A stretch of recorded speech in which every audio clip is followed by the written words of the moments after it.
you had another name for that for Sunday school. Because, it's not like regular Sunday school. It's kind of crazy and weird, right? Still going crazy school? Future ad executive right here. Well, this morning we read almost all of chapter 7 of the book of Matthew. It was quite exciting.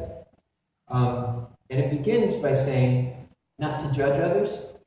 In this chapter it says, don't judge others unless you want to be judged yourself in the same way. And it says, if you see a speck, a bit of sawdust or something in your neighbor's eye, and you act like you're going to pull it out of their eye when you got like this beam sticking out of your own eye, pull the beam out of your own eye first so you can see better to take the sawdust out of the other person's eye. That he preached because there's some guys there who had a wood shop. No. They're talking about seeing other people's mistakes and issues and problems and focusing on them and not seeing your own, and some of them are bigger. He said, don't do that, all right? And he goes on from there, and he says, ask, search not. He said, ask for what you need, search for God, and knock at the door, and everything will be given to you. And then, the golden rule. You know what the golden rule is? U.S. golden rules from the land? No. The golden rule is, in everything do to others as you would have them do to you. For this is the law and the prophets. He means that's the whole Bible of his day. That's what they were saying. And then he says this. Enter through the narrow door. For the door is wide and the road is easy that leads to destruction. And there are many who take it. For the door is narrow and the road is hard that leads to life. And there are few who find it. So, we have here a narrow door. We have a narrow door. And we have a monkey. Okay. And we have the monkey's luggage. Perhaps it was the monkey's uncle's luggage. But anyway, I am going to attempt with all of my baggage to go through the narrow door. Any predictions? Some of you have already done this. I'm going to drop my baggage. That's your prediction? But the rule is I've got to carry all this through the door, right? So we're going to try it with a monkey on my back. Let's see if we can.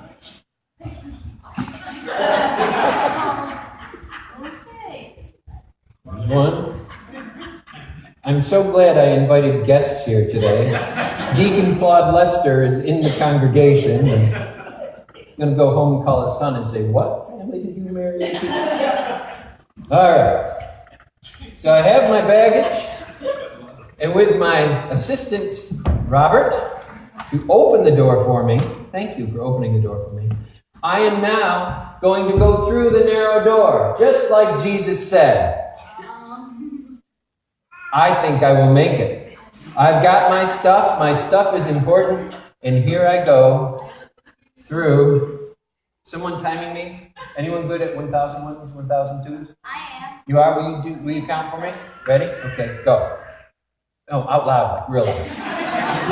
No, like real loud. 1,001, 1,002, 1,003, 1,004, 1,005, 1,006, 1,007, 1,008, 1,009, 1,010, 1,011, 1,012, 1,013, 1,014, 1,013, 1,016, 1,017, 1,018.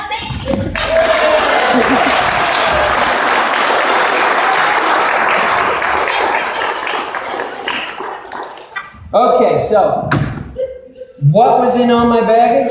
Who knows? Let's see. Money.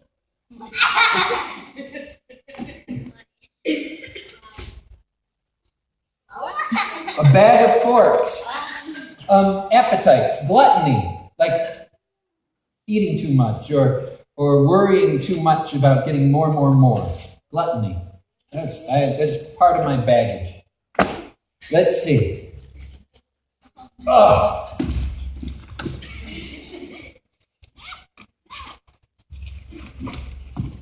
Hello.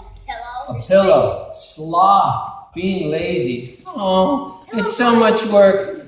You know, I wish I could follow Jesus, but it's so complicated. I'll just stay on my couch and take a little nap. How about for a pillow? Or for a pillow fight.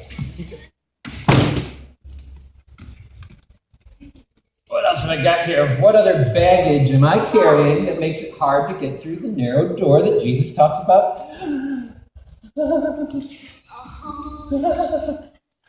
Money. I'm rich. I'm rich. At least on Boardwalk and Park Place. I'm rich.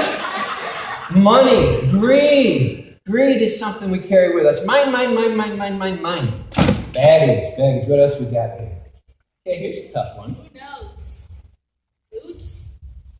Another pillow. Nationalism. It's okay to be patriotic, but if you decide your country or your kind of people or your tribe are the best, or God's gift to everyone else, and what you says goes, and you stop listening to other people, that's a bad thing. That's patriotism gone too far, tribalism, or what's the word I'm looking for? How about beyond just this? How about bigotry? When you discount other people because of whatever group they're with. That's bad. Oh, here's one.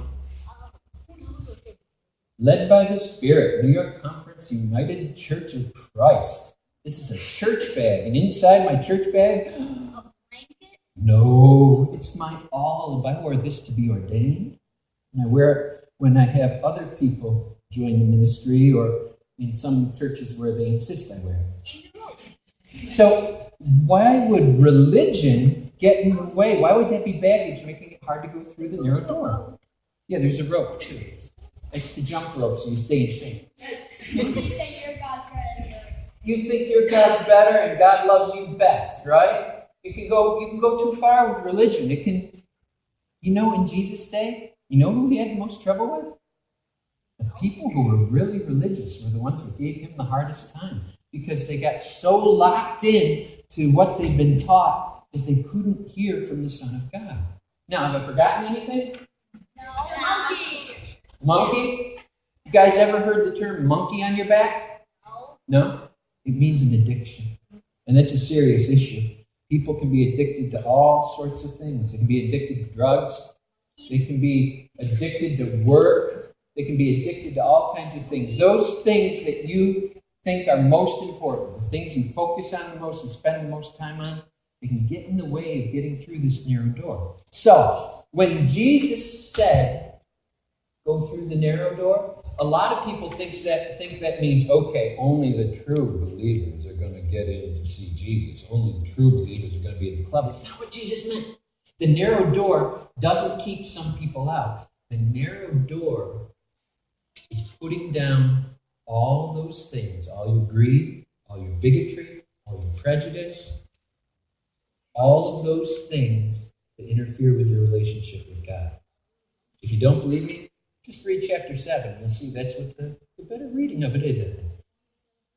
Please, but let me get my fingers out of the way first. Very good. You locked in. Well, ladies and gentlemen, I see Mrs. Nelson.